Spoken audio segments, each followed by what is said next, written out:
Bonjour à toutes et à tous et bienvenue sur l'épisode 61 du Brap Show avec à mes côtés Mister Brap, le Brap Show présenté par MGT Design et MGT Design Racewear.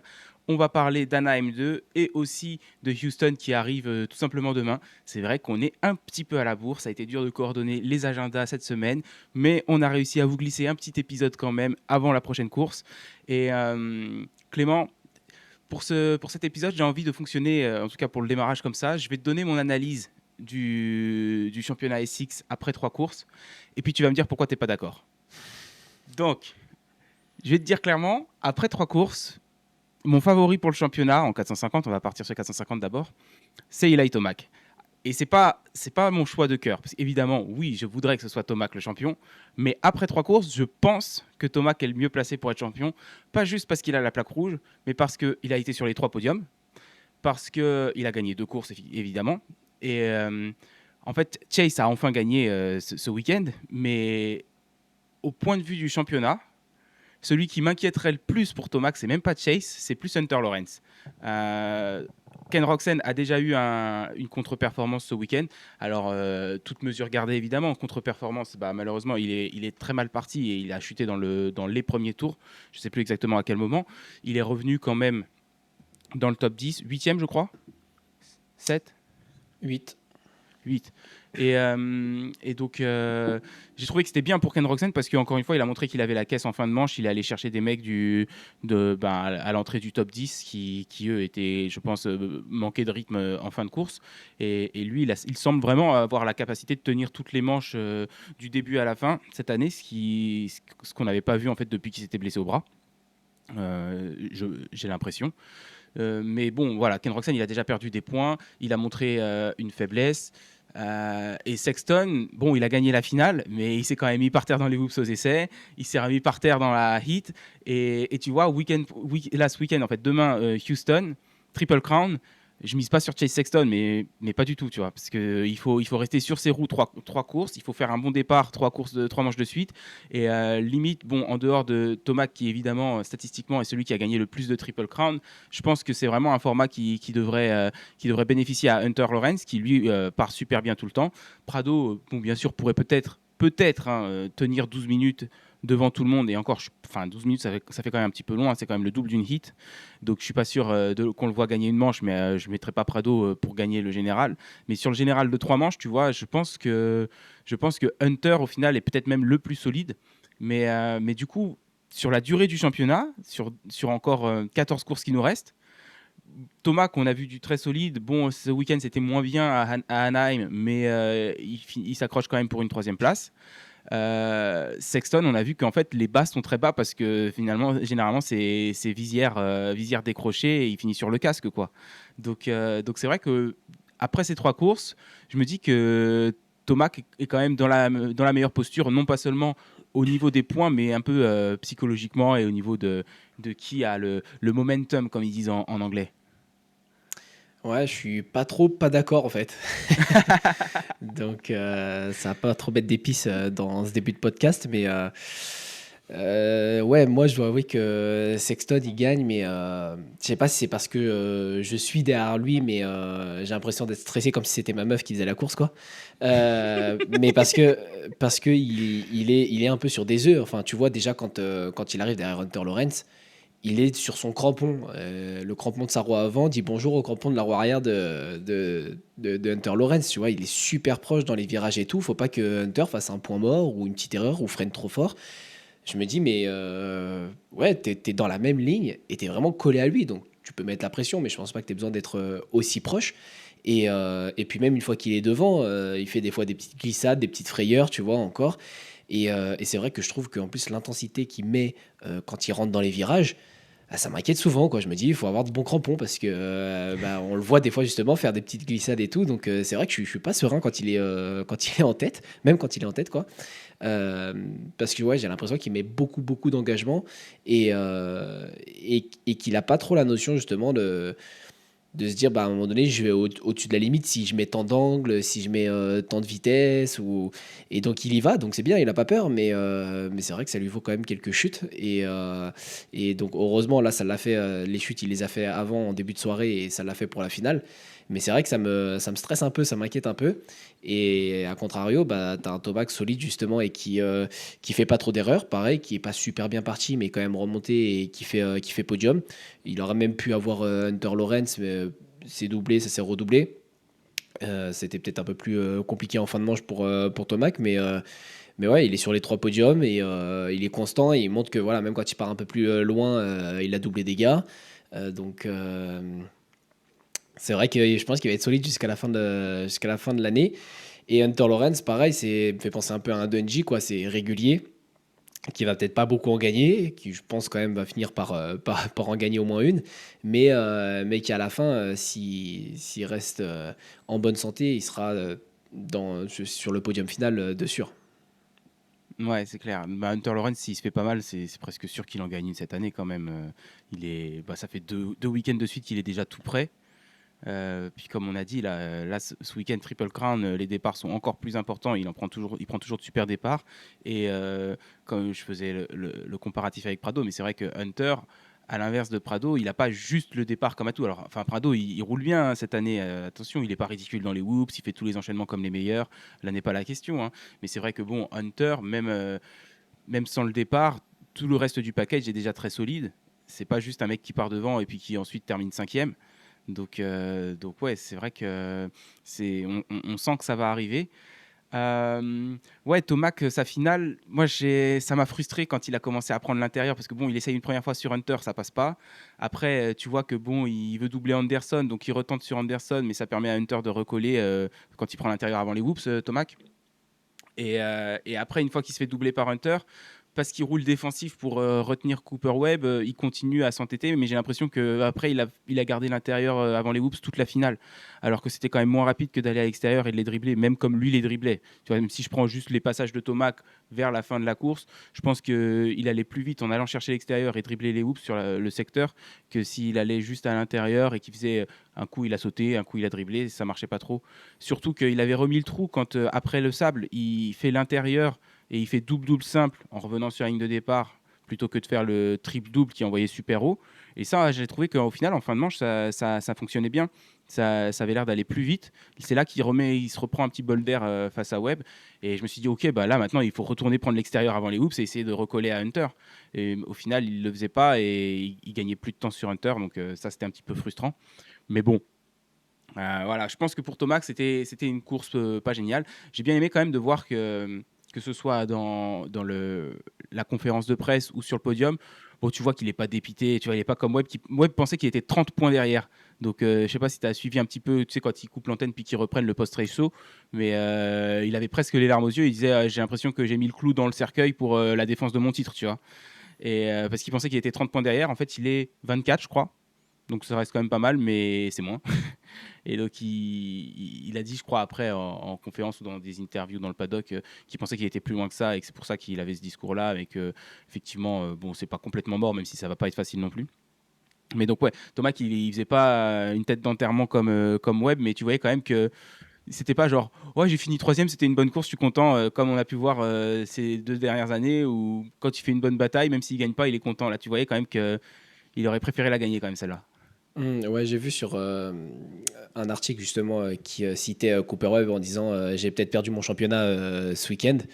Donc ouais, je le trouvais peut-être un peu dur avec lui-même parce que euh, il a quand même montré du mieux. Donc oui, il y a un peu urgence de regagner des points sur la tête du championnat. Mais encore une fois, on n'est pas à l'abri qu'il y ait un tomac ou il y ait une casse ou un abandon ou même une contre-perf. Hein. Encore une fois, Tomac, c'est quand même pas le pilote le plus régulier, même si en ce début de saison, c'est peut-être c'est l'un des plus réguliers. Donc ouais, je pense que c'est pas tout à fait mort. Et c'est juste qu'après, effectivement, il faut se mettre à gagner. Après, ensuite, peut-être qu'il est vraiment conscient aussi que Cooper Hub, c'est pas une machine de guerre et qu'il va pas s'enchaîner 5 victoires de suite, tu vois, face à Tomac, Sexton, Lawrence, etc. Donc, il est peut-être conscient de ça aussi et qu'il se dit, bah, il faut quand même rapidement récupérer des points. Donc, c'est sûr que ça va être chaud pour lui. Après, je pense qu'il a montré quand même de meilleures choses et ouais, il devait être dégoûté de cette chute dans le sable parce que il avait moyen justement de jouer un peu ce à quoi il joue d'habitude et d'aller en fin de manche titiller justement Tomac, lui mettre la pression et pourquoi pas justement gagner ce duel et ce qui mentalement je pense lui aurait fait beaucoup de bien, ne serait-ce qu'une position quoi. Enfin plus qu'une position parce que du coup il finit 5 mais finir sur le podium plus avoir dépassé Tomac ça aurait été intéressant quoi. Ouais, puis rattraper des points sur la plaque rouge en plus, c'est vrai que là, ça aurait été complètement l'inverse. Mais c'est vrai que je pense que ce qui le dérange un peu, enfin pas le dérange, mais ce qui fait qu'il voit ça comme compliqué, c'est que il faut rattraper des points sur plusieurs pilotes en plus. J'ai l'impression que quand il a qu'un seul mec à battre, bah là, il est en pleine confiance parce que au final, même si tu gagnes pas, tu as juste besoin de finir devant un mec pour rattraper des points et tout, ça va. Mais là, tu vois, il peut finir deuxième devant Tomac, mais si c'est Hunter qui gagne, bah, il perd quand même 3 points sur Hunter qui lui aussi a pas mal d'avance. Et donc tout ça, ça fait que là, ça devient compliqué parce il faut battre pas mal de pilotes à la fois. Et comme on dit, Webb, c'est pas une machine de guerre non plus, c'est pas le mec qui va aller gagner 10 courses dans la saison. Donc peut-être que c'est là aussi où il voit le défi être un peu plus grand que ce qu'il aimerait. Mais enfin, clairement, je vais pas l'éliminer. Moi, en tout cas, j'élimine pas ses chances de titre après trois courses parce qu'on le connaît, on l'a vu trop de fois pour se dire que 24 points c'est trop pour lui et il a pas fait un podium et que ça va pas le faire cette année. Même si on sait que les années paires, ça lui réussit moins. Il l'a dit, on le sait maintenant. Ces 3 titres c'était sur des années impaires, donc bon, on va voir quoi. Mais pour revenir à Sexton, sinon, moi, un truc aussi qui a fait qu'après la course, j'étais en mode, bon, il a gagné, mais je suis pas inquiet. C'est quand tu vois toute la gestuelle quand il a gagné. Tu sais, c'est genre le soulagement. Tu as l'impression qu'il a gagné la première course de sa vie. Tu as l'impression qu'il n'avait pas gagné depuis 10 ans. Alors que bon, lui, il dit, ouais, ça a été plus dur que ce que les gens s'imaginent de revenir après ma chute au super motocross et tout. Mais enfin, moi, j'ai envie de dire, t'es Chase Sexton. Hein, t'es pas le pilote du dimanche matin que je suis. T'es Chase Sexton.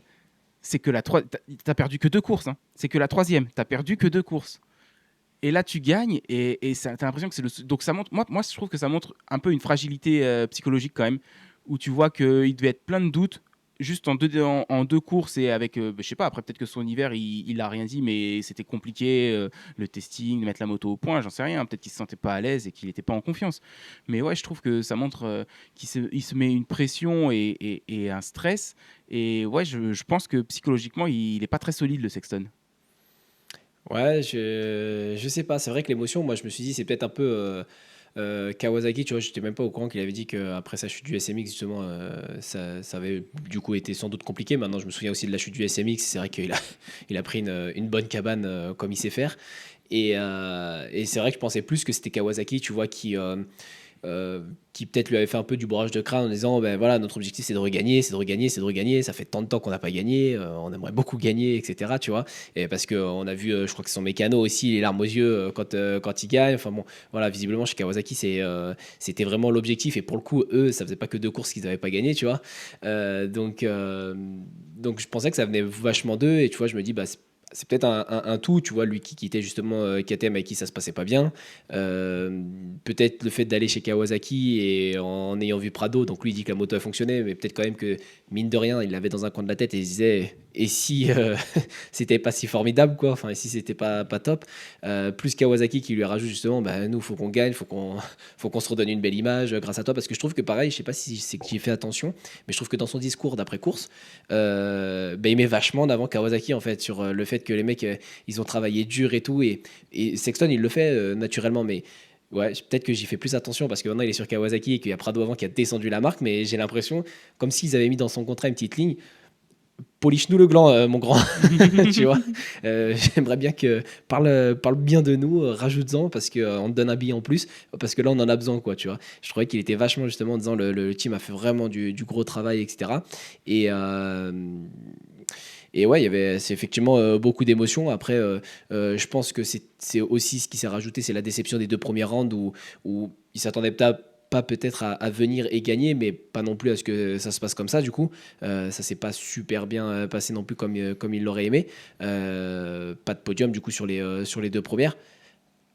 Non, ouais, il fait Non, 4 à San Diego, c'est mais à ça. San Diego, il y a quand même eu Une énormément de grosse. positifs. Oui, bah c'est ça. C'est que je pense que du coup, après la première, visiblement, la moto, ça lui convenait pas, etc. Il a fallu faire plein de réglages. On a avec Mitch Payton, Pro Circuit et tout. On a testé, on a fait de la 250, on a fait voilà les trucs pour avoir une moto métamorphosée.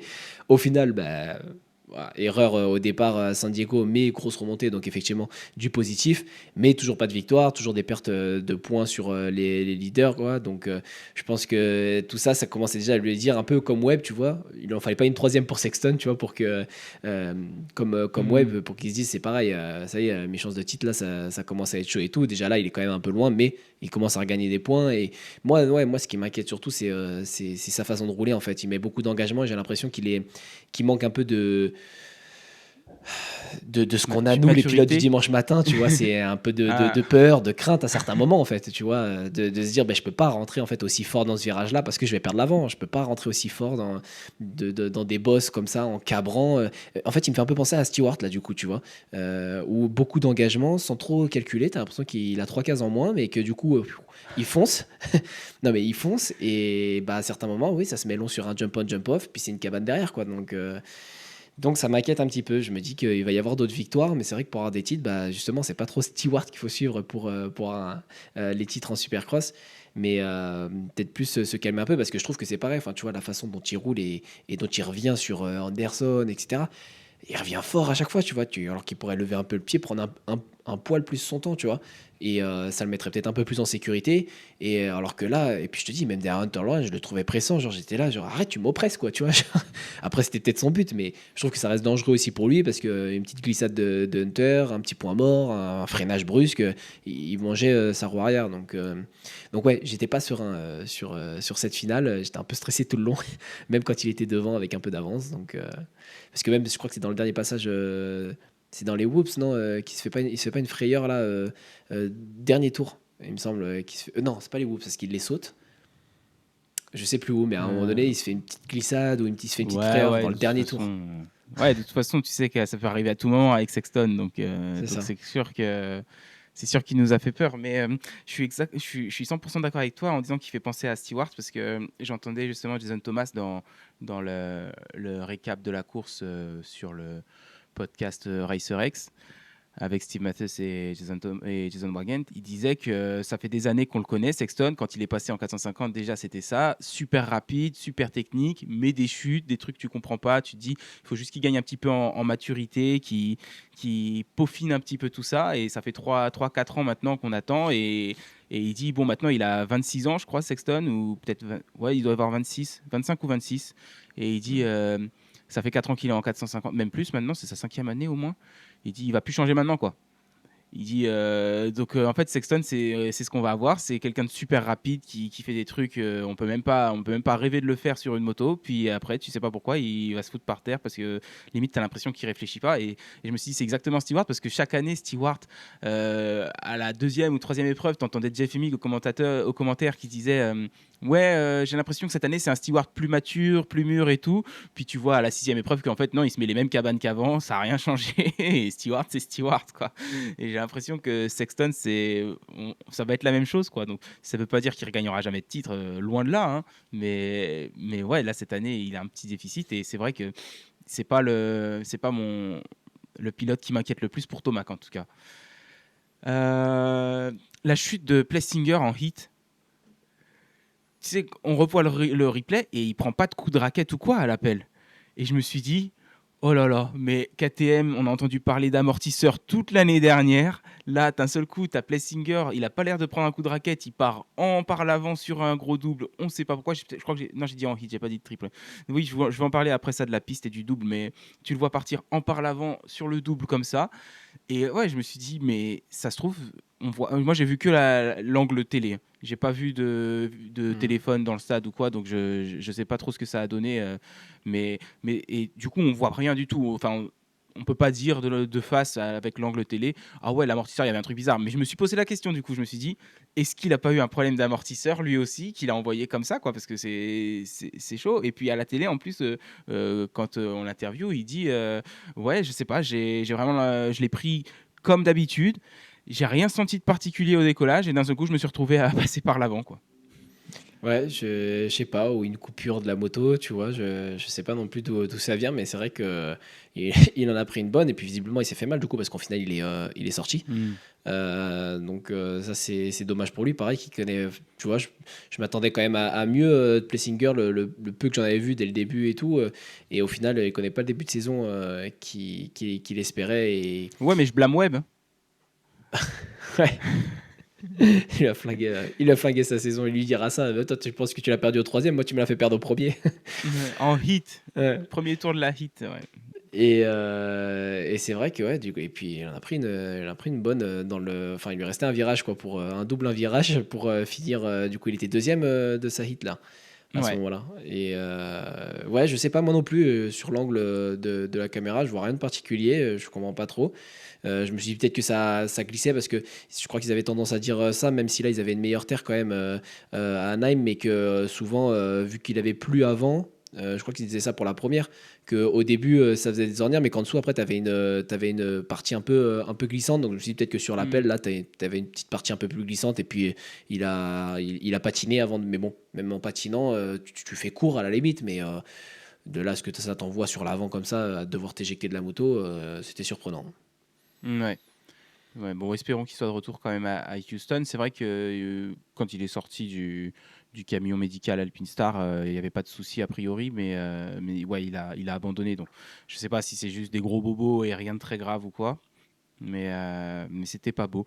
On en reviendra quand on parlera des 250, mais c'est vrai que Kitchen, il en a fait une belle aussi par l'avant. Là, c'était spectaculaire. Mais oui, je voulais parler donc de ce double parce que sur le plan, à la base, c'était censé être un triple. Et c'était la même chose la semaine dernière à San Diego. Le saut d'arrivée était censé être un triple.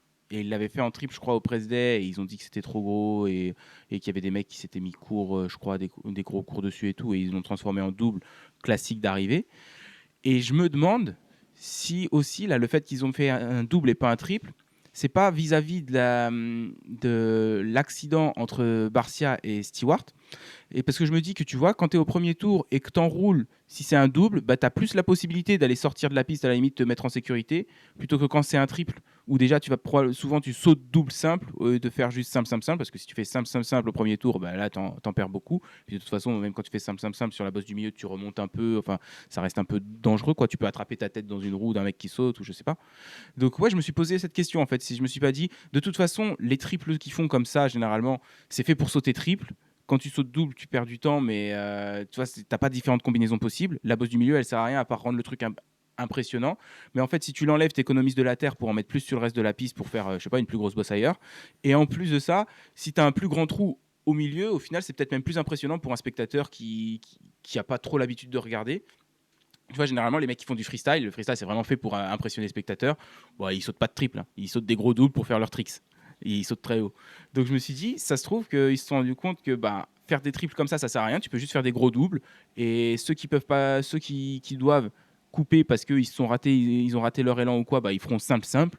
Et ils feront pas de double simple. Et c'est peut-être plus sécurisant pour le premier tour. Ouais, c'est vrai que j'y avais pas spécialement pensé, parce que du coup on n'avait pas du tout de triple là, de Non, on gros n'avait pas triple du tout comme ça. de gros triples. Le seul triple Mm. qu'on avait, du coup, c'était en enchaînement, quoi. Mm, mm. Mais le gros triple où tu as un tremplin, une petite bosse au milieu et une belle réception, on n'en avait pas. Ouais. Ouais. Ouais, peut-être que je sais pas du coup si en taille il était aussi long quand même qu'un triple, ou s'il était quand même un petit peu plus court. Mais c'est vrai que ça se peut. Je dis pas non, je dis pas oui, je sais pas. Mhm. Mais c'est vrai que, enfin, moi j'aime bien aussi des fois un gros double comme ça. Ça me rappelle un peu la Monster Cup, où Mhm. ils avaient tendance à faire justement des bosses un peu plus grosses, même les jump on, jump off et tout, où ça allait, ça faisait des grosses bosses et tout. Et notamment justement l'année Stewart Villopoto, là, cette piste-là, je l'avais vraiment kiffé à la Monster Cup. Et notamment l'enchaînement où Villopoto se met par terre. Et il y avait d'ailleurs un gros double derrière aussi, avec une grosse bosse qui faisait un peu saut d'arrivée, où Stewart parfois atterrissait à plat en dessous derrière. Donc ouais, moi je suis pas spécialement attaché à un triple, ou que ce soit triple ou double. Mais pour que ce soit pour le spectacle, ou effectivement, peut-être que niveau sécurité, quand tu le sautes pas, c'est peut-être plus facile, comme tu disais, de sortir. Je sais pas. Ouais, ça te paraît pas aberrant quand je dis ça, cette théorie que si t'enlèves la bosse du milieu, c'est moins dangereux pour le premier tour? Bah, au début, j'allais te dire non, ta gueule, tu dis de la merde. Et puis après, plus tu parlais, j'ai tourné cette fois la langue dans ma bouche, j'ai réfléchi, puis je me suis dit, bah, ouais, non, en fait, c'est peut-être vrai. Bah, t'enlèves une bosse, c'est plus simple, hein, c'est pareil. T'enlèves une whoops, c'est moins dangereux, visiblement. Donc, t'enlèves t'enlèves une bosse dans un triple, ça sera plus facile. Non, c'est vrai que bah, si c'est le même espace, tu supprimes la bosse, bah, déjà, tu fais pas double, donc tu vas pas. Enfin, après, tu peux atterrir un peu à plat au milieu, mais c'est vrai que peut-être que plus facilement, tu peux sortir sur les côtés ou. Ouais, après, de toute façon, je pense que et de l'avoir positionné à cet endroit-là, encore une fois, c'est mieux. Par contre, pour éviter justement les problèmes du premier tour, plus tu le Mmh. positionneras tard après le départ, mieux ce sera. Donc, non, ça me paraît pas aberrant. Et puis en plus, même pour le spectacle, je pense qu'on, tu vois, même là, je me posais la question, mais du coup, on n'avait pas de triple. Ça me paraît pas Mmh. nécessaire d'avoir effectivement un gros triple. Ouais. OK, bon, bah, à vérifier si à Houston, mais je crois que j'avais regardé le plan de la piste et il me semble qu'à nouveau, c'était censé être le saut d'arrivée, le triple. Donc à mon avis, de toute façon, on n'en aura pas cette fois. Faudra voir, si l'épreuve d'après, ça doit être Glendale. Si à Glendale, on a un triple ou si ça s'est transformé en double. Mais vous inquiétez pas, à ceux qui nous suivent, je vais garder mon œil là-dessus. De la même manière que je garde toujours mon œil sur la page Instagram de MGT Design pour voir un petit peu les décos qui sortent, parce que on le sait, c'est la fin du mois de janvier. On s'est peut-être un petit peu refait le porte-monnaie après les fêtes, et peut-être qu'il est temps, parce que les beaux jours vont arriver d'ici, bon, pour nous en région parisienne, un petit mois, on va peut-être pouvoir commencer à vraiment sortir les motos. Donc c'est peut-être l'occasion de commander sa nouvelle déco. Et pour ça, bah, il suffit de les contacter sur Instagram, mgtdesign-mx. Et vous pouvez faire une déco de 100% perso en vous inspirant des décos des pilotes d'usine, d'une déco que vous avez vue sur TikTok, peu importe, ou si même un truc, vous avez fait un rêve. Et puis vous vous êtes dit, ouais, il y avait du bleu ciel et du rose fluo, et je veux mettre un panda dessus et ça va être trop bien. Et je vais demander à MGT Design, ils le feront. Ils sont votre main, donc n'hésitez pas. mgtdesign-mx.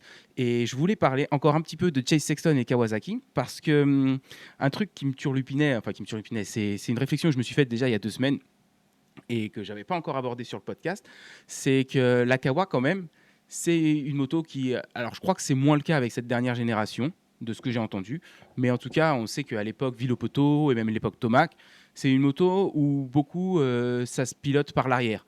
Les mecs, ouais, tournaient en faisant patiner un peu leur roue arrière et tout ça. Villopoto souvent disait que bah, en fait, il pilotait sa Kawa comme ça parce que c'est comme ça que ça fonctionnait le mieux pour cette moto, la façon dont elle fonctionnait, dont elle était réglée. S'il essayait de vraiment la diriger avec la roue avant, ça marchait pas trop. Et Sexton, on sait que c'est quelqu'un qui dit tout le temps qu'il roule beaucoup sur l'avant, il fait énormément confiance à son avant, et c'est pour ça que parfois il fait trop confiance à son avant et il perd l'avant, que ce soit dans les virages, dans les enchaînements ou quoi, ça lui arrive.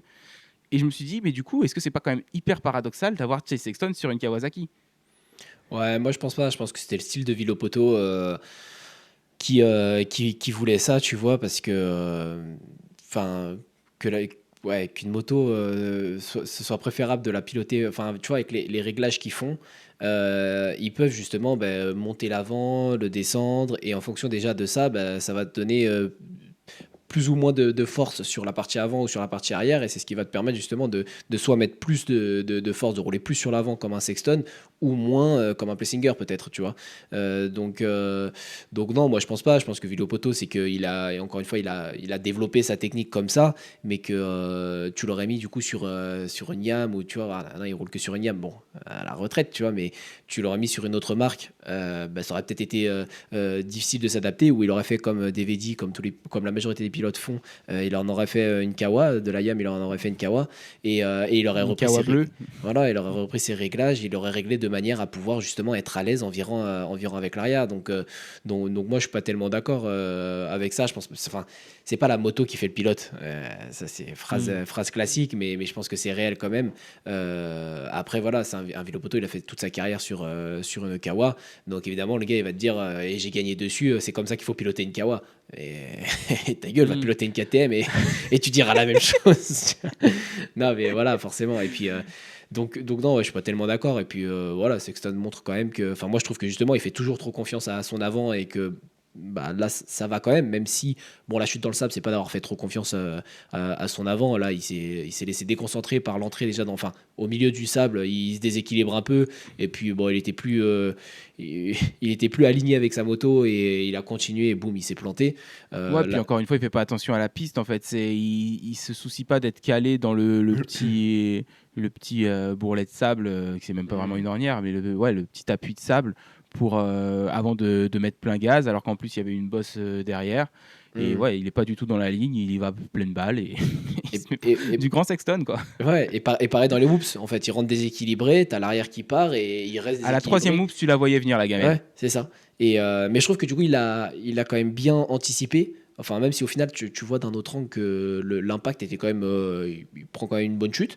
Mais tu le vois, en fait, justement, se lâcher de la moto, tu vois, y aller volontairement sur le côté. C'est juste ce qui m'a inquiété, c'est qu'il a failli reprendre la moto quand même derrière dessus. Mais il n'est pas resté accroché, quoi. Il a su bien tomber, Hmm. je trouve, sur celle-ci, sentir que ça arrivait et se laisser tomber. Mais effectivement, non, dès le départ, en fait, il fallait, je pense, reprendre l'embrayage quand ça commençait à partir d'un côté, que lui ça commence à partir d'un côté et attends, si tu restes accéléré, ça peut se remettre en ligne et repartir, mais dans des whoops qui commencent à être cabossés, bah ça marche pas toujours quoi, c'est toi et ta chance. Donc je pense qu'effectivement tu vois c'est le moment où il faut être un peu plus calme, posé, reprendre un petit coup d'embrayage, surtout que c'était aux essais. Donc Ouais, et se rappeler que c'est les essais, que t'as rien à gagner. T'es pas en train de défendre la victoire dans le dernier tour, tu vois. Donc euh, clairement, ouais, coupe les gaz là, on roule et puis on refait un tour juste après. C'est bon. mm, mm, Ou la mm. session d'après, ou si c'était, je sais plus si c'était la dernière session. Je crois pas. Je crois que c'était la première session. Mais même si si c'était la dernière, bon Je bah de toute crois. façon t'as déjà la pole, donc tranquille. Ouais, c'est ça. Donc non, enfin pour l'instant justement c'est un pilote qui roule très sur l'avant et en trois courses en tout cas il a pris des cabanes mais pas parce qu'il avait trop confiance en son avant. Donc donc ouais non je pense pas, c'est pas encore une fois ouais, c'est pas la moto qui fait le pilote. Je pense que Villopoto il avait vraiment trouvé une technique à rouler comme ça mais qu'il aurait pu le transposer sur une Suzuki, une Yam ou une autre moto quoi. Hmm. Après, c'est Chris Kiefer aussi que j'entendais souvent, et moins maintenant, mais j'entendais souvent dire que la Kawa, c'était comment tu le traduirais, une moto qui tourne de l'arrière, en gros. Il disait ça souvent. Lui, il est pilote test, Chris Kiefer, pour sa propre marque.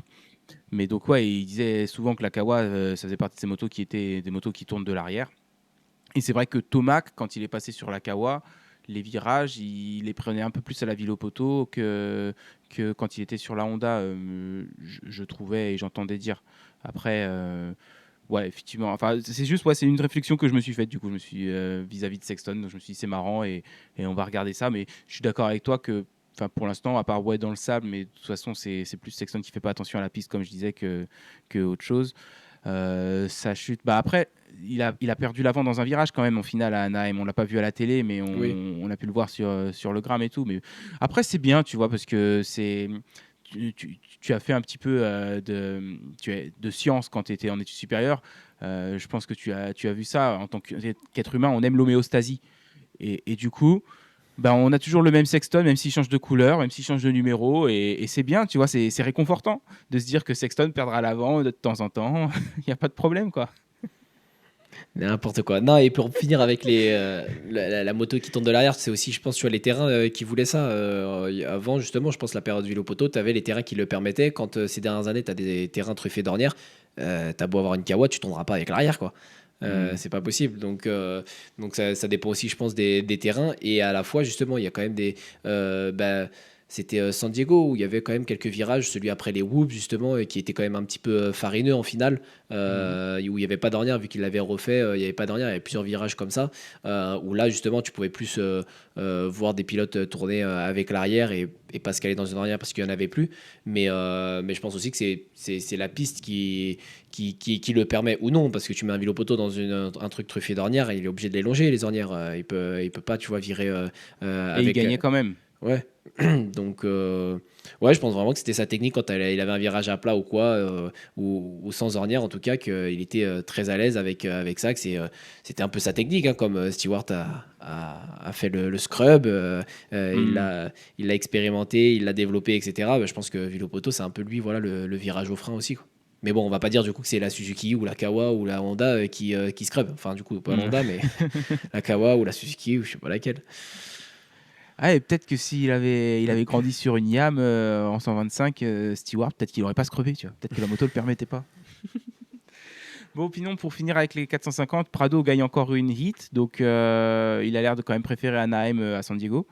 Mais sinon, non, bah, on voit qu'avec un bon départ, il roule quand même bien et qu'il peut tenir le rythme pendant 6 minutes face à la moitié du plateau. Et c'est top. En vrai, c'est top, hein. Enfin, je m'attendais pas à ça l'année dernière. L'année dernière, à la troisième course, il se fait mal. Donc, je vais te dire un truc, c'est qu'en fait, mes attentes pour Prado sont les mêmes que pour l'année dernière. Et donc, j'attendais pas ça pour Prado. Et il avait même pas besoin de gagner 2 heat races en 3 courses pour que ce soit une réussite, en fait, son retour chez KTM et cette nouvelle année. Alors maintenant, c'est sûr qu'il va falloir faire toutes les courses parce qu'il a beau avoir gagné 2 hits, s'il se fait mal la semaine prochaine et qu'on ne le revoit plus de l'année, c'est encore une année ratée, bien sûr.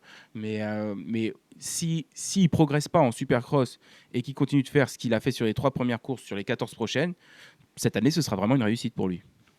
Ouais, non, c'est vrai que et de toute façon, il le dit lui-même qu'il a besoin de progresser quand il est dans le paquet, de pas prendre un faux rythme. Et je connais ça en tant que pilote du dimanche matin. C'est non, mais c'est vrai que j'arrive à rouler un peu plus vite quand j'ai une personne en face de moi qui roule. Alors voilà, toute mesure gardée à mon niveau quand même, mais un poil plus vite, tu vois. Bah, j'arrive plus facilement du coup à sortir un meilleur chrono que quand je me mets avec quelqu'un bah, qui va rouler moins vite et que je vais essayer quand même, tu vois, d'aller plus vite. Bah, j'y arriverai moins bien. C'est vrai que je sais pas, ça me tire peut-être le regard, ça me tire vers l'avant. Et donc j'arrive à aller plus vite avec des personnes justement qui roulent plus vite que moi devant. Et lui, ouais, je pense que c'est un peu la même chose en supercross. Après, peut-être que encore une fois, ça manque un peu d'aisance encore en supercross, même si effectivement il semble quand même très à l'aise et un beau style, je trouve, sur la moto. Ses petits coups de frein avant, là, il aime bien faire piquer la moto aussi, très droit sur la moto. Tout ça, je trouve qu'il a un beau style. Mais effectivement, quand il part devant, il arrive à. Et c'est ça ce qui est quand même étonnant, c'est que par contre, il arrive à tenir la cadence en étant devant en étant premier. Donc c'est pas avec quelqu'un justement qui le tire vers l'avant et qui va essayer de suivre et qui du coup va le pousser, lui montrer les bonnes traces, ouvrir les virages comme il faut, etc. etc. Non, ça va être lui qui va réussir à élever son niveau et à l'inverse.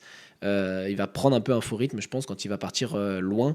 Et ça, c'est peut-être voilà, lié à l'aisance de ne pas réussir à sauter de droite à gauche. Pourtant, c'est Prado, mais de droite à gauche pour pouvoir justement plonger dans les intérieurs, amortir, etc. Il est peut-être un peu plus safe et un peu plus réservé quand il est en groupe, quoi. Ouais, puis gérer une course de l'avant, c'est ce qu'il connaît quand même. S'il a toujours pris des super départs en MXGP ces dernières années, ça lui est arrivé de partir un peu plus derrière et d'aller chercher des victoires. Mais la plupart de ses victoires viennent de je pars devant et je reste devant. Et on sait qu'il est quand même excellent pour rouler défensif, Prado. Donc ouais, c'est pas surprenant parce que mine de rien, il avait Plessinger aux fesses dans la hit, mais il a su le garder derrière lui toute la course. Et ensuite, bon, bah, Plessinger a eu son incident sur le double, mais de toute façon, il était plus assez prêt pour tenter un dépassement dans le dernier virage. Mais ouais, c'est clair que pour Prado, j'avoue que je suis surpris.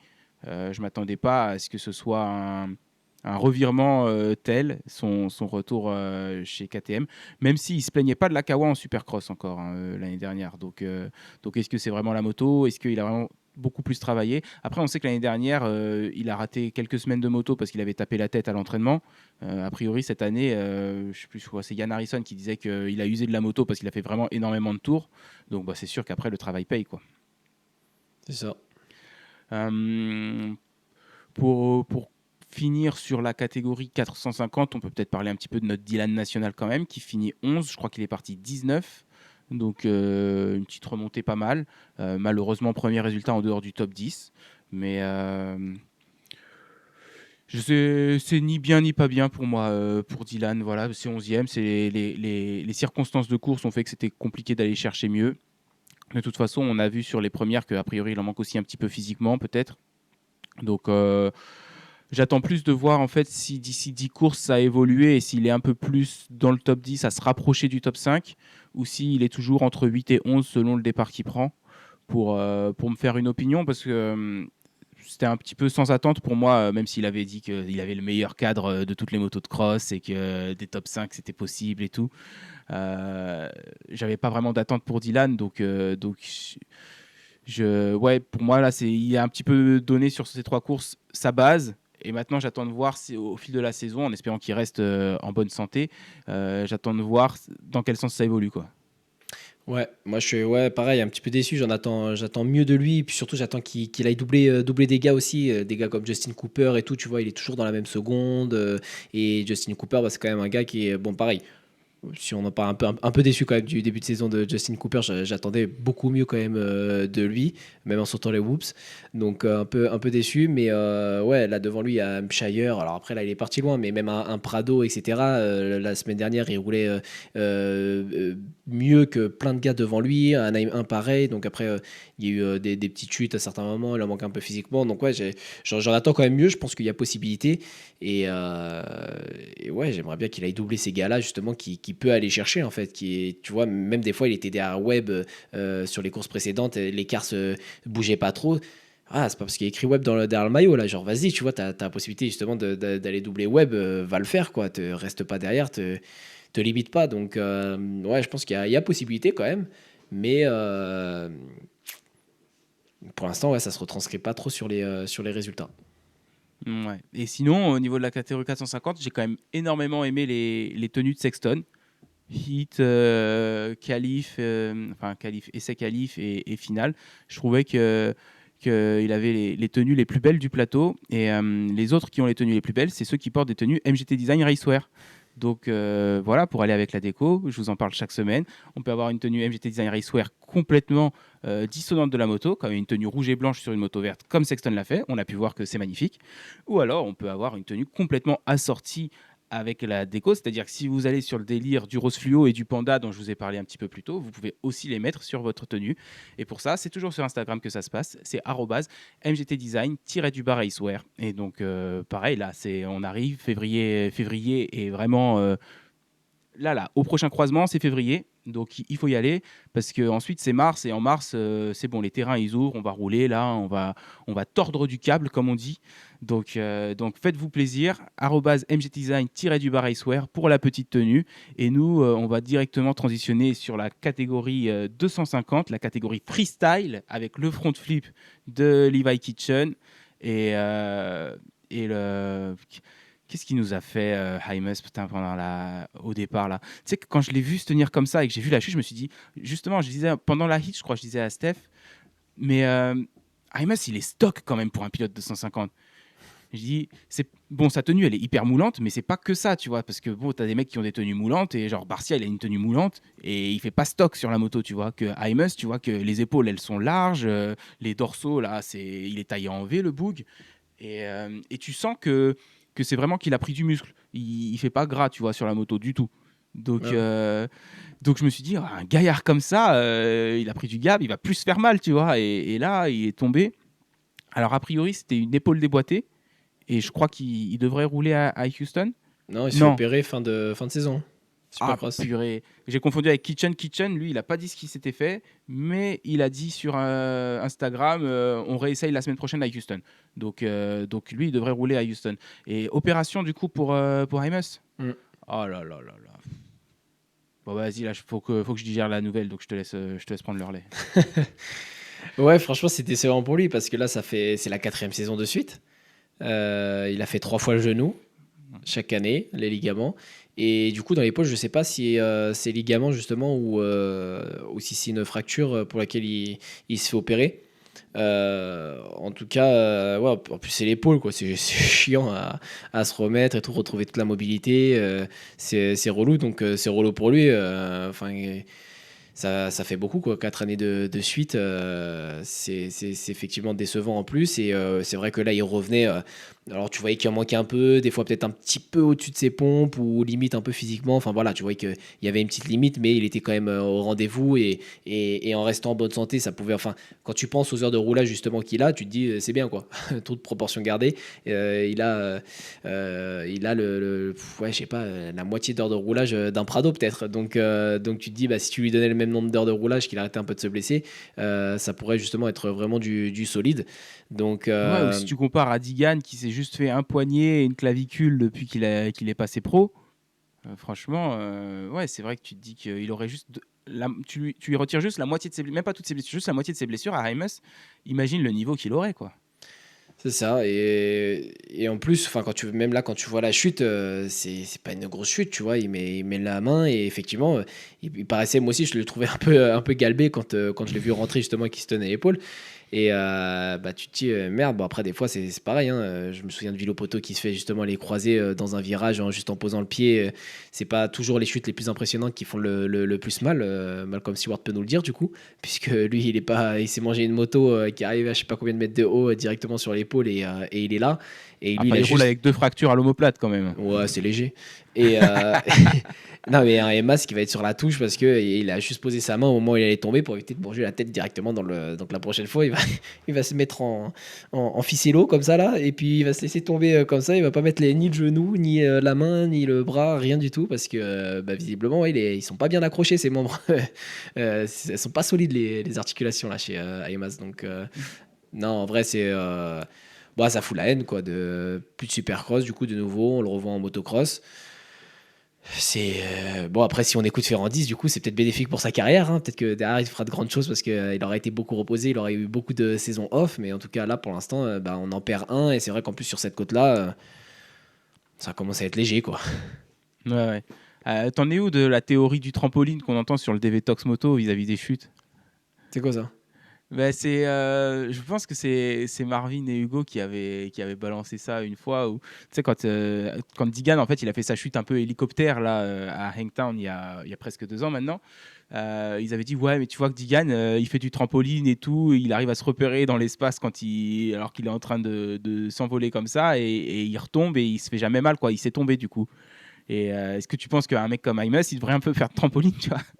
Non, parce que là, quand tu regardes la chute, vraiment, genre, il a été pris dedans, il savait pas s'il allait tomber. Au dernier moment, il tombe, il pose la main. Enfin, ça, c'est un Mhm. réflexe, hein. Tu peux faire du trampoline, tu mets ta main, alors, sauf quand tu es dans le trampoline, ouais, mais tu mets ta main pour te rattraper. Enfin, c'est instinctif, ça, pour le coup.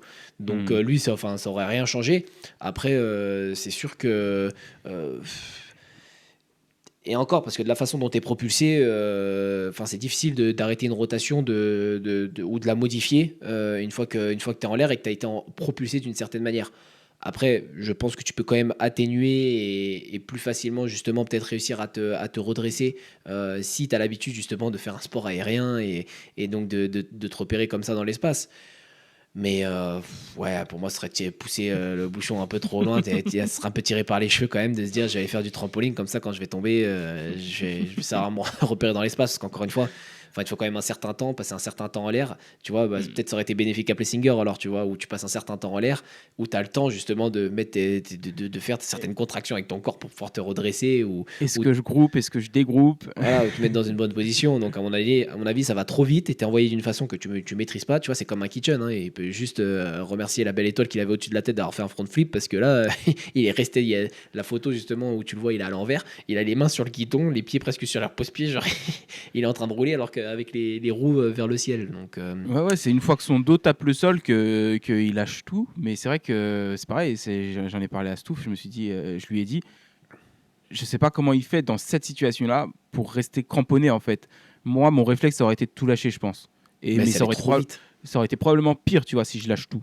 Ouais. Mais, moi, pendant la rotation, je reste pas groupé, tout accroché comme ça. Enfin, j'en doute, hein, mais il a bien fait. Je sais que Carmichael, il avait dit aussi que lui, sa philosophie quand il tombait, de toute façon, c'était de rester accroché à la moto autant qu'il pouvait. Tant qu'il pouvait garder les mains sur le guidon et tout, il gardait les mains sur le guidon. Et quand le guidon s'arrachait de ses mains, bah, c'est là qu'il lâchait, tu vois. Et c'est vrai qu'au final, il a eu peu de blessures quand même, Carmichael, en tout cas dans sa carrière 450, 250, 450, quoi, dans la catégorie Rennes. Donc peut-être que c'était aussi une bonne philosophie. Après, comme tu dis, hein, c'est aussi ta chance avec les chutes. De toute façon, il y a des chutes où tu peux rester accroché et tu vas te faire les pires trucs. Mais ouais, je me suis dit là, Kitchen, en tout cas, ça lui a bien réussi de rester accroché et chapeau à lui de l'avoir fait, quoi. Ouais, moi je pense que Kitchen, c'est arrivé trop vite. Déjà, en fait, même sa rotation, enfin, de la façon dont il pique vers l'avant, c'est pas énorme. Donc tu t'attendais pas spécialement à ce qu'il prenne un par l'avant comme ça. Enfin, moi, ça a vraiment été surprenant. Et je trouve que même sur le ralenti, en fait, il a vraiment été juste court, avec juste l'angle qu'il fallait pour que ça lui fasse faire le front flip, quoi, tu vois. Enfin, il a été bien court, hein, quand je dis juste court, mais c'est parce qu'il n'était pas à fond comme ça, tu vois, à mettre Mm. gaz à fond et se dire, oh putain, je vais me la prendre. Je pense que même lui, il a été surpris de comment ça s'est fini, parce qu'il s'attendait peut-être juste à prendre un cours en atterrissant un peu sur l'avant, mais pas spécialement à faire une rotation de fou comme ça, et enfin vraiment à piquer et passer par l'avant. Et donc, on m'a dit, ouais, c'est arrivé trop vite, lui, parce que du coup, ça s'est comprimé et bam, ça l'a renvoyé directement. Donc, il n'y a même pas eu le temps de. Puis même que du coup, on s'est relevé, genre, ouais, je sais pas c'est quoi là. Hmm. J'ai pas compris. Mais ouais, non, moi je pense que rester accroché, tu vois, comme un Sexton, c'est ce que je disais. Je trouvais qu'il avait préparé un peu sa chute dans les whoops et qu'il avait réussi à se mettre sur le côté pour éviter que ce soit pire. Je pense que tu vois, un Sexton dans les whoops, ça, il reste accroché au guidon. Ça prend peut-être encore de la vitesse et ça s'envoie je sais pas où, tu vois. Donc, ouais, moi je suis pas tellement d'accord avec garder les mains sur le guidon. Au contraire, quoi. Il faudrait. Après, ça dépend, comme je dis, ça dépend des chutes, parce que tu vois, on avait déjà parlé de la chute de Roxanne en 2017, où là, on s'était dit, s'il avait pas tout lâché en l'air, peut-être qu'il se serait fait moins mal quand même, tu vois, s'il était tombé avec sa moto, d'abord sur sa moto, ça aurait peut-être absorbé un peu de l'impact, et il serait tombé sur la bosse d'après, il se serait peut-être pas pris la bosse qui s'est pris de plein fouet, bah, peut-être il l'aurait pas prise comme ça. C'est vrai que. Bah, le problème avec Roxen, c'est qu'aussi il a lâché, mais il a lâché la moto et en fait ça lui fait deux temps. C'est qu'il est sur la moto et après tu le vois revoler encore plus. Parce qu'au moment où il Ouais. se pousse de la moto, qu'il éjecte la moto, bah, la moto elle est plus lourde que lui déjà. C'est plus lui qui a volé que la moto qui l'a poussé vers le bas, tu vois. Hmm. Donc il s'est retrouvé à atterrir effectivement gros impact sur l'appel de la suivante. Que s'il avait réussi juste à peut-être se mettre sur le côté de la moto, mais voilà, c'est compliqué, hein, tu pars en avant, mais à être sur le côté de la moto, bah, la Faut vitesse qu'il s'entraîner avait sur mise le de base, trampoline pour maîtriser ce genre de move. eh non, mais il serait peut-être redescendu, tu vois, en toboggan Ouais. sur la grosse bosse derrière laquelle il était censé passer. Donc, il avait mis la vitesse pour atterrir derrière celle-ci, pas aller se mettre dans l'appel de la suivante, tu vois. Sauf que lui, on voit vraiment que quand il part en avant, il pousse la moto pour être sûr de ne pas se la reprendre sur la gueule. Sauf que Hmm. quand il la pousse comme ça, tu le vois aussi que lui, bah, il se fait voler encore plus loin. Et là, il atterrit. L'impact, effectivement. Mais ouais, c'est chaud quand même de rester accroché, surtout quand tu pars vers l'avant. Justement, après, du coup, si tu restes accroché à la moto, c'est la tête qui prend. Tu vois, la Kitchen, il a eu Hmm. de la chance que la rotation lui fasse faire un front flip complet, qu'il atterrit sur le dos, sur les fesses. Mais sinon, c'est la tête la première. Et ouais, je pense pas que ce soit Ouais, conseillé, c'est quoi. pas Vaut mieux la terrible. protéger quand même, Non, non. la tête. Mais c'est vrai que Kitchen, il avait l'angle parfait parce que du coup, il a un peu rebondi sur sa roue avant en front Mm. flip. Et c'est vrai que s'il était plus en avant, bah là, je pense qu'il aurait été éjecté par-dessus son guidon. Il aurait pas réussi à rester accroché, quoi. Et la moto serait juste écrasée sur lui. Elle aurait pas rebondi et tourné. Et puis, moins en avant, bon, bah, il aurait pas fait le par l'avant. Donc là, c'est vrai. Je sais pas la fenêtre de l'angle de combien elle est pour que ça se passe comme ça, mais elle doit Mm. être assez fermée, je pense, quand même. Ouais. Et c'est vrai que bah, il avait l'angle parfait pour. Enfin, parfait, ça aurait été, il retombe sur les roues après. T'imagines? Mais il y avait, comment Mais ça s'appelle? Choc qui avait fait ça une fois, là, je crois que c'était à Daytona.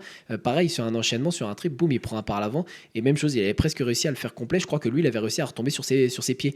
Il a fait, je crois qu'il avait un court boom, ça le renvoie comme ça. Il fait front flip, mais sans la moto, lui. Et il avait ratterri sur les pieds. Hmm. Et ouais, des fois, il y a des concours de circonstances comme ça, où ça se passe bien. Ouais. Bon, sinon, quoi d'autre à dire? Bah, je vais te faire pareil, ma petite analyse d'après trois courses pour la catégorie 250 Ouest, et puis tu vas me dire pourquoi tu es d'accord.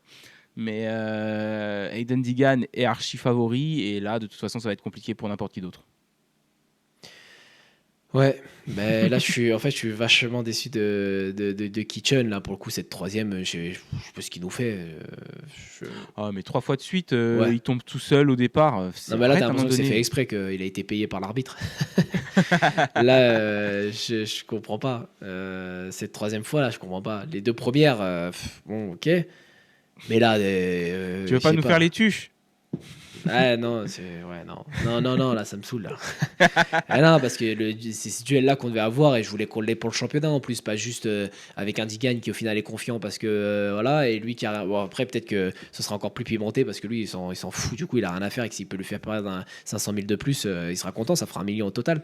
Donc, ouais, non, je suis déçu de Kitchen, j'aurais aimé le voir se battre devant et rester dans la course au titre surtout. Que là, bah ouais, c'est.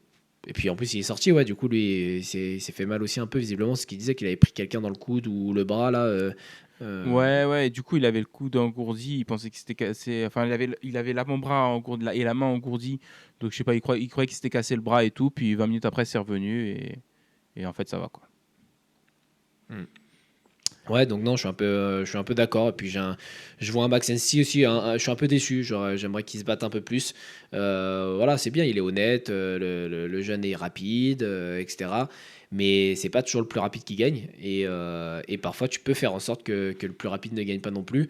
Je le trouve bien, bien trop gentil. Puis après, là, quoi qu'il arrive, il a un peu manqué sa finale, il est parti loin. Hmm. mais ouais, j'ai l'impression que ça se joue beaucoup dans la tête et c'est dommage parce qu'il pourrait être plus performant que ça si s'il était un peu plus énervé et qu'il se laissait pas intimider. Là, j'ai l'impression que justement le petit qui est rapide, il l'intimide aussi un peu et ouais, c'est dommage.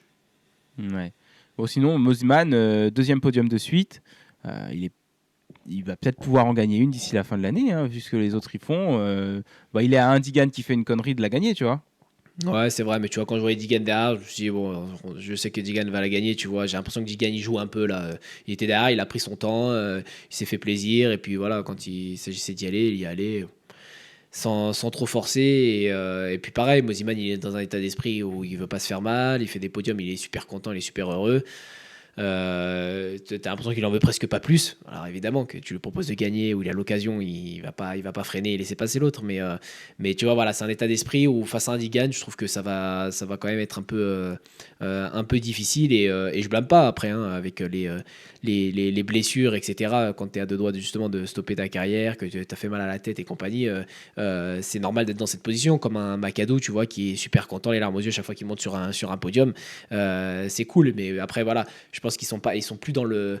Ces gars-là, ils sont pas dans la même course que Digan. Hmm. Digan, il est sur les objectifs d'après, il est sur dominer, il est sur gagner, etc. Et que là, on a des anciens qui sont contents d'être encore en vie et en plus de pouvoir faire des podiums en supercross, ce qu'ils aiment faire, etc. Donc, ouais, tu as un peu plus le discours reconnaissant, fin de carrière, etc.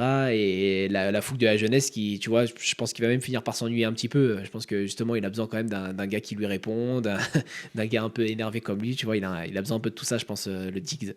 Ouais, putain, Juju, Lévi, vous êtes où, quoi? Je m'ennuie tout seul devant. Qu'est-ce que tu penses de Di Francesco? Parce que moi, sur les podcasts américains et tout, j'entends quand même un petit peu de compliments. Enfin, et ouais, ils sont hyper positifs vis-à-vis de Di Francesco. Ouais, deuxième podium, il a progressé, il a pris un step et tout. Et moi, en fait, je vois Di Francesco qui fait 3, mais je vois un McAdoo qui est en reconstruction et qui se fait prendre tout juste à la fin. Je vois un Hymus qui sort parce qu'il s'est déboîté l'épaule, un Kitchen qui sort parce qu'il s'est déboîté le poignet. Enfin, il s'est pas vraiment déboîté, hein, j'extrapole. Mais voilà, un Hansti qui part mal en plus. Et je me dis que, bah, en fait, voilà, tu me remets Kitchen, Hymus, Hansti déjà à leur place.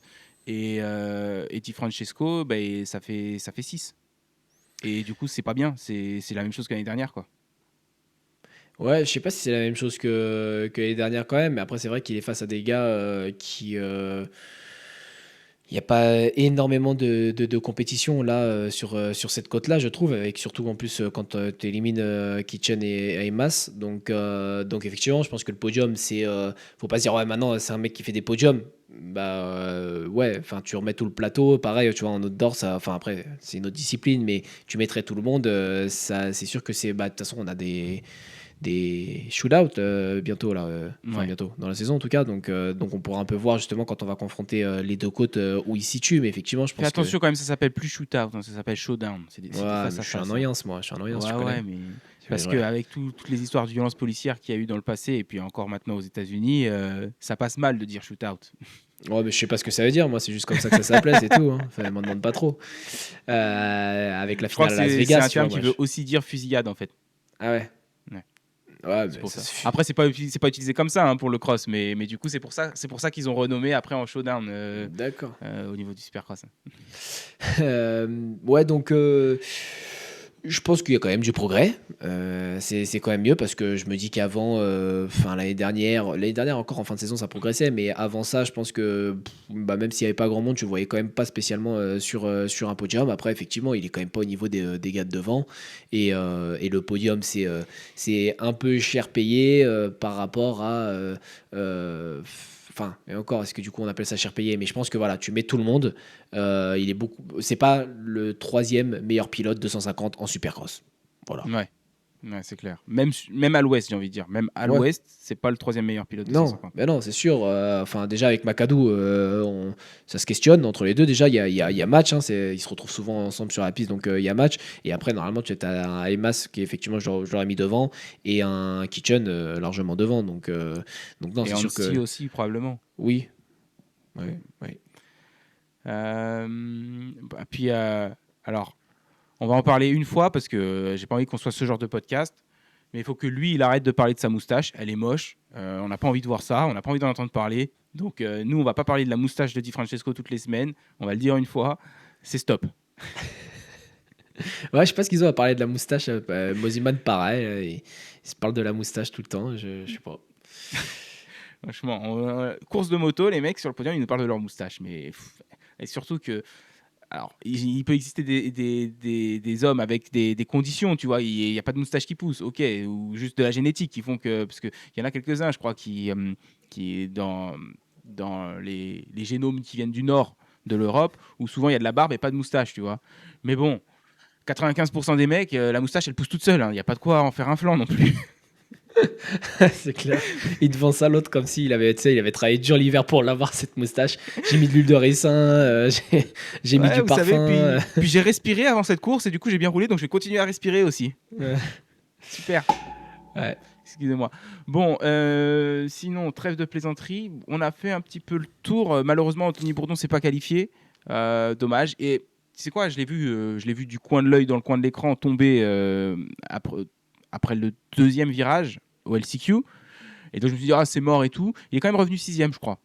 Ouais, ça Donc se moi peut. je Et pensais qu'il allait faire rentrer au camion. De toute façon, LCQ, tu tombes au premier tour, c'est fini. Et bah non, bien remonté. Malheureusement, il en manquait un petit peu, mais après, bah, voilà, Bourdon, c'est pas un Kitchen ou quoi. C'est vrai qu'un Kitchen, même s'il tombe au premier tour du LCQ, tu t'attends à ce que peut-être il remonte à la quatrième place. Et encore, c'est peut-être parce que ça reste court un LCQ. C'est vrai que Bourdon, je m'y attends pas forcément. Donc bon, c'est dommage, mais bien battu, quoi. Mm. Ouais, non, je regardais quand même l'écran, effectivement, parce que je voyais remonter, mais ouais, c'est dommage, du coup, lui ouais, qui a pour objectif quand même de rentrer dans les 10 à chaque fois et tout, pas se qualifier, c'est dommage. Bon, on a tout dit pour Anaheim. Bon, je crois, hein. Triple Crown à Houston, tu le sens comment là pour les 450? Non, Sexton, je suis confiant, tu vois, là, il va pas, la dernière fois, mais l'année dernière, en Triple Crown, il était bon, hein, c'est juste qu'il a... Ouais, sauf c'est juste qu'il a décidé de laisser Webb gagner, quoi. Voilà. Donc non, ouais, Sexton. Mais j'ai envie de lui passer un petit appel là, lui dire calme-toi, gros. Rappelle-toi que t'es humain et que ta moto respecte la physique de ce monde. Donc va doucement dans les virages. Et pas que. Ouais, non, je te mettrais un Sexton premier avec un.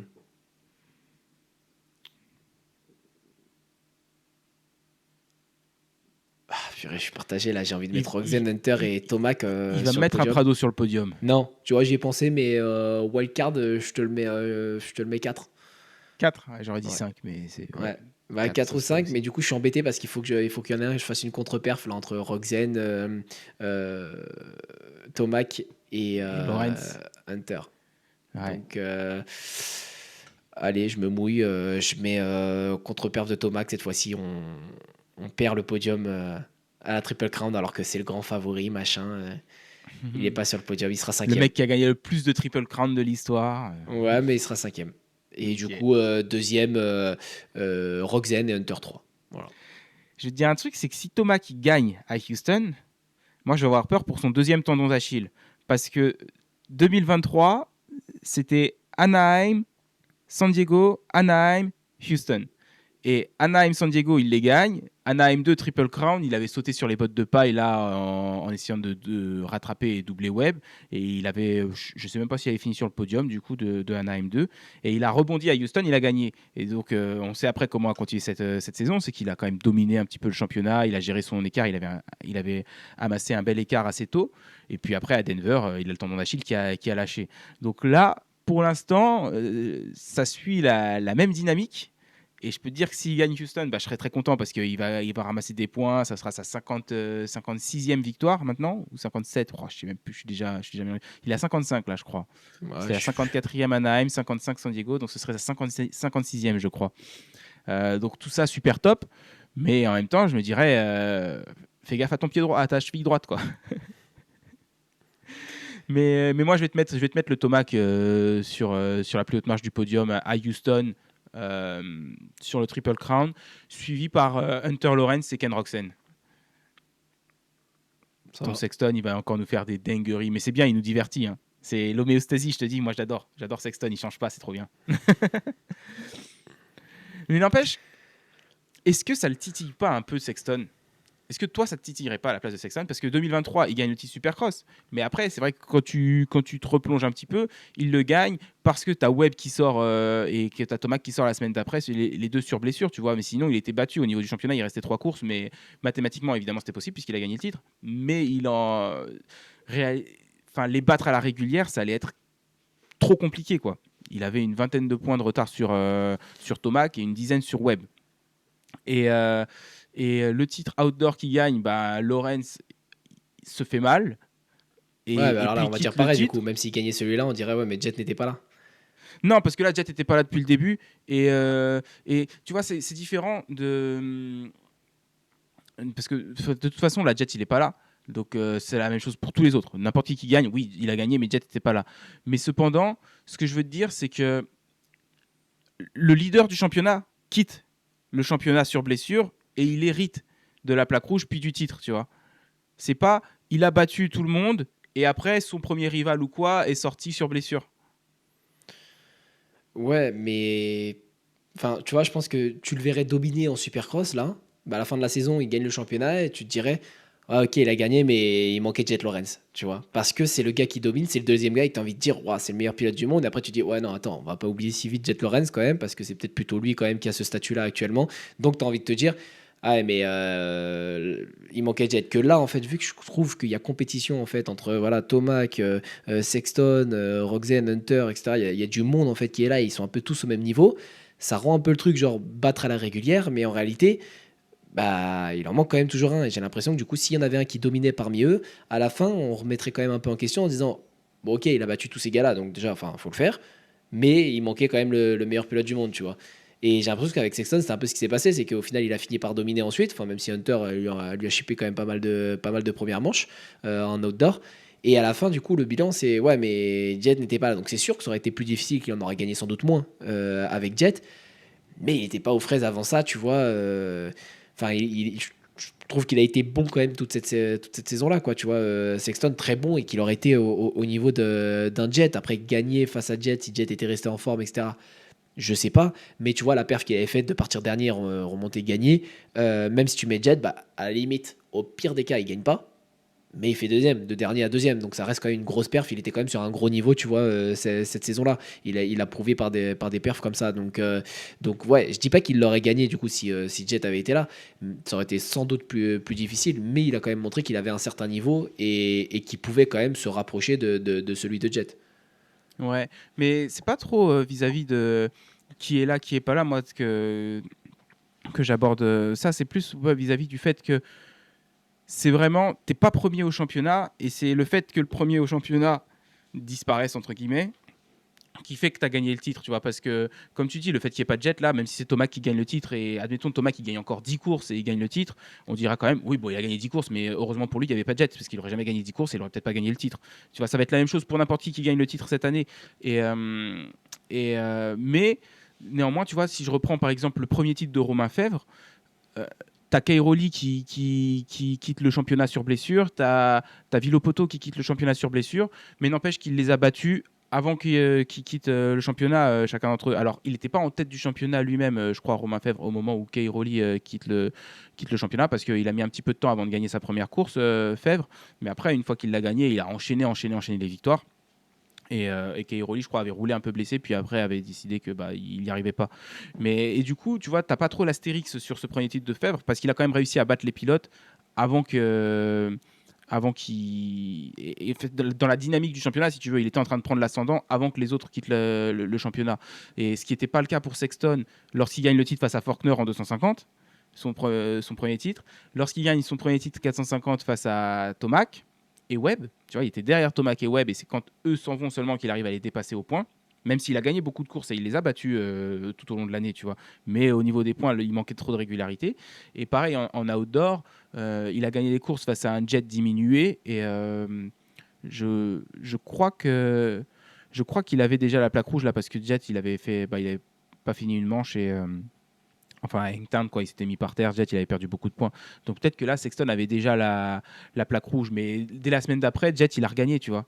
Mm. et Jet continue à gagner jusqu'à ce qu'il quitte le championnat. Donc c'est vrai que c'est plus là où je me dis, ouais, il serait peut-être temps d'aller en chercher un vraiment, tu vois, pas de bénéficier de circonstances favorables. Ouais. Non, c'est clair. Et puis de toute façon, même lui le disait, tu vois, dans son état d'esprit, il a envie de les battre tous quand ils sont là, quand ils sont en forme, et il souhaite pas, tu vois, même tout seul dans sa chambre, je pense pas qu'il soit là en train de souhaiter justement que ses concurrents sortent, et je pense qu'il veut justement prouver, et il veut être le meilleur pilote, donc il veut les battre à la régulière. Donc les gars, s'il vous plaît, vous blessez pas déjà. Et Ah ouais, les courses, elles sont quand même vachement bien là depuis le début depuis Anaheim que ça a commencé là. Ouais, j'espère qu'on va pas avoir de blessés, qu'on va pouvoir continuer à en profiter, hein. c'est ça. Et c'est sûr qu'il a envie et tout, donc effectivement, vous blessez pas les gars, et puis on va voir ce que ça donne cette année. Mais c'est sûr qu'il y a un petit goût amer quand même, et il le sait que c'est, en plus c'est ce qu'il se dit aussi sur lui, voilà. Donc il aimerait gagner face à tout le monde. Ouais. Oui, non, c'est vrai que ça, par contre, à ce niveau-là, il a exprimé plusieurs fois qu'il a envie de toute façon de battre tout le monde. Bon, on va s'arrêter là. Mais mention spéciale quand même à Anderson, hein, qui fait un bon début de manche, qui est resté Ouais, de longtemps, ouf. longtemps premier, et je pense qu'effectivement il en manque juste un peu physiquement, lui surtout. Quand il s'est Hmm. fait sortir par Tomac, de toute façon il a dit en conférence de presse, bon, j'aurais fait la même chose, donc non, aucun souci. Il était en mission, il avait quelque chose à faire, il va de l'avant, aucun problème avec son dépassement, et tu vois que limite il lui dit merci, quoi.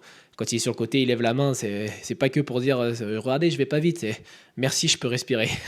Je prends pas un enchaînement, je souffle, parce que il s'est vraiment pas dépêché sur le côté pour revenir, et je pense qu'il avait besoin à ce moment-là de souffler. Ouais, bah, c'est peut-être ça, parce que j'ai trouvé ça bizarre, parce que Anderson, il joue pas le titre, à mon avis. Enfin, c'est déjà un petit peu trop tard pour ça, je pense. Il a perdu beaucoup de points à San Diego. Il était cinquième, je crois, à Anaheim 1.